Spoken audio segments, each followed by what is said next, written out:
You know the story, right? We're living in this super fast-paced world, and convenience apps, they're sold to us as the ultimate solution.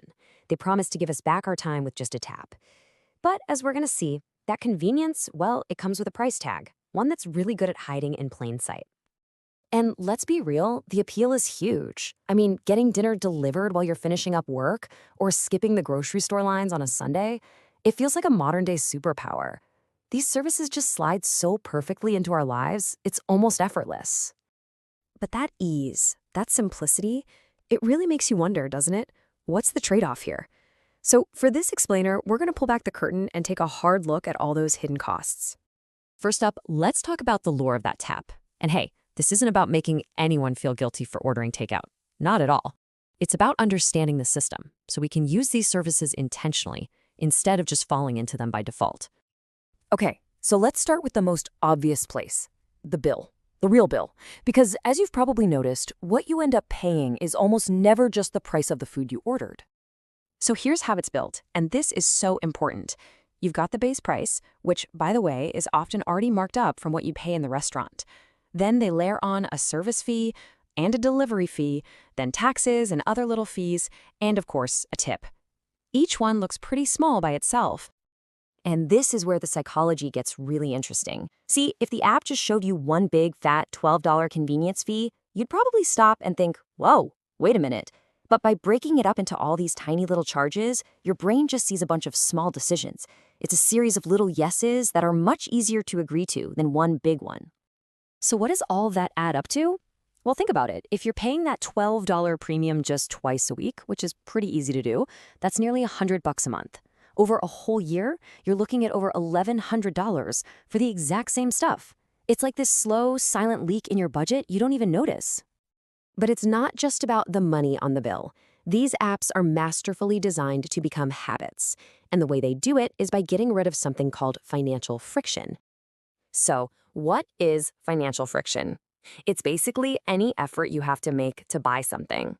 It's the act of driving to the store, waiting in line, or even just physically pulling your wallet out of your pocket. All those little moments act as natural speed bumps. They give your brain a split second to ask, do I really need this right now? And when you compare the old way to the app way, the difference is just, wow. Traditional buying has all these friction points, but with an app, your address is saved, your credit card is on file, and you can reorder your favorite meal with literally one tap.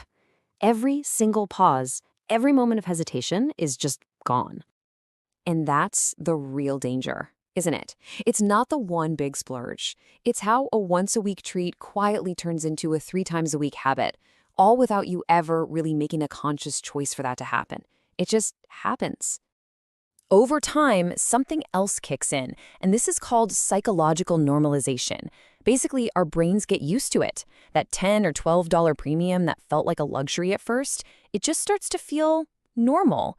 It becomes the cost of doing business, and we stop being so sensitive to the price. Okay, so we're paying all these extra fees. Where does that money actually go?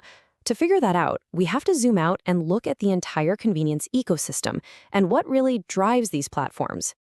These platforms are built like finely tuned engines designed to get you to transact, and transact often.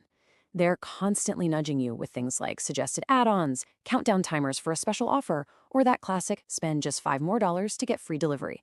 Every feature is there to help build that habit. And what about those monthly subscriptions? They seem like a great deal, right? But they can be a bit of a trap. Once you've paid that fee, every single order feels cheaper, so you're more likely to order more often to get your money's worth. It creates this use it or lose it feeling that can actually make you spend more overall. And this is so critical to understand. The financial pressure doesn't just vanish, it gets shifted around. Restaurants get hit with huge commission fees, which crushes their profit margins. Delivery workers have to cover their own gas, car maintenance, and all that time they spend waiting for an order. And of course, we, the customers, end up paying those higher totals. Okay, so that's a lot to take in. The big question is, what do we do about it? The answer isn't to just delete all the apps and never enjoy convenience again. It's about switching from that automatic default mode to a much more intentional one. It's about taking back control. And let's be super clear here.